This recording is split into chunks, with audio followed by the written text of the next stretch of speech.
Hello and welcome to Lemon Studios, where we talk anything and everything entertainment. I'm of course Lemon himself, Zeke Lemon, and this is my review for the latest Hulu original, Deep Water, starring Ben Affleck and Ana de Armas. It also says Jacob Alderati. He's only in it for like 5 minutes. I mean, the marketing is right to use him. I mean, Euphoria is a big thing, right? Speaking of Euphoria, this screenplay is written by Sam Leveson, who is the creator and writer of Euphoria Season 1 and Season 2. He also did that movie on Netflix called Malcolm and Marie, which I absolutely loved. I just love Malcolm and Marie. To me, it's very much pure theater. As for Euphoria, Season 1, I really enjoyed quite a bit.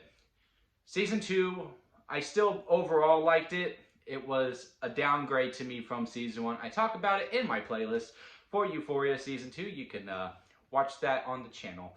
Just go to my playlist and you'll see Euphoria Season 2 for it. Now, let's get into Deep Water. Title is very misleading because this movie isn't deep at all. It's very shallow, to say the least. I saw that this movie was supposed to come out theatrically in 2019. And then, the pandemic happened.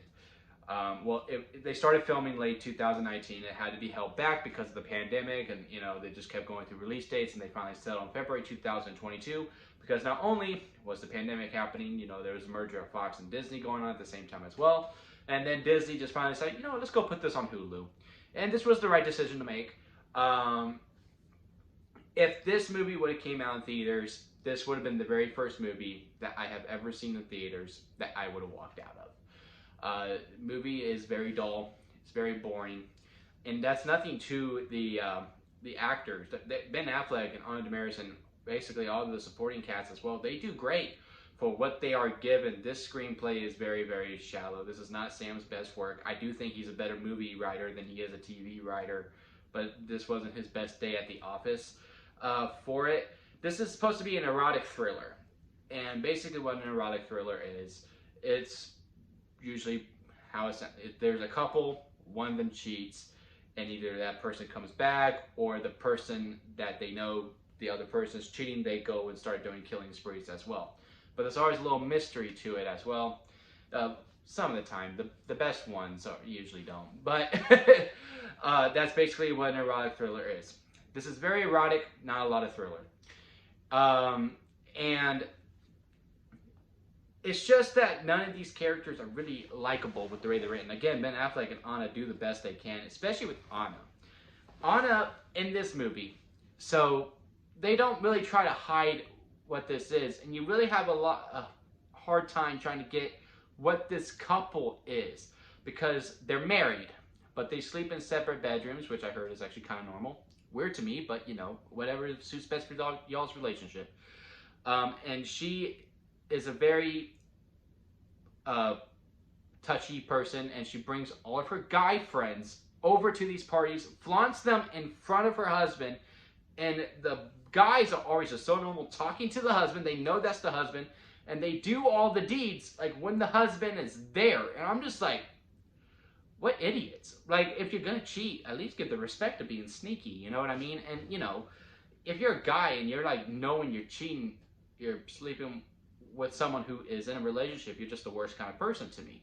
It's like, at least let them be single, like, for good conscience. So yeah, that whole aspect, and we don't really focus on her that much.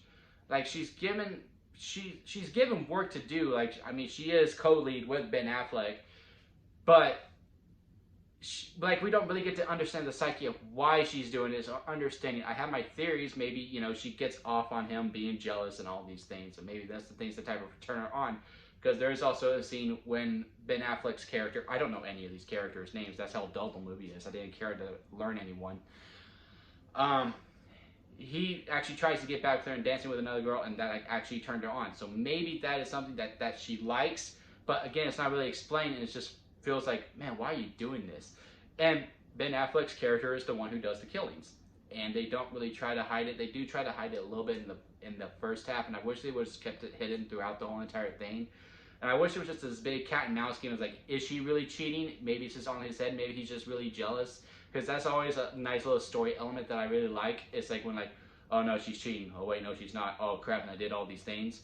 I would have liked that more, but no, it's like it doesn't leave any imagination to the viewer. Like, yep, she's cheating, she's an awful person. Yeah, he's killing, he's an awful person too. But in a way that she keeps bringing the guys over, you're like, I kind of root for Ben Affleck. I kind of rooting for the murderer. And if they would have just trimmed a lot of the fat in this movie, which is like Ben Affleck's friends, this struggling writer who's looking for a story, all of that fat with those extra characters, just focus on these two the whole entire time, and it's just like, all right, we understand her psyche, we understand his psyche.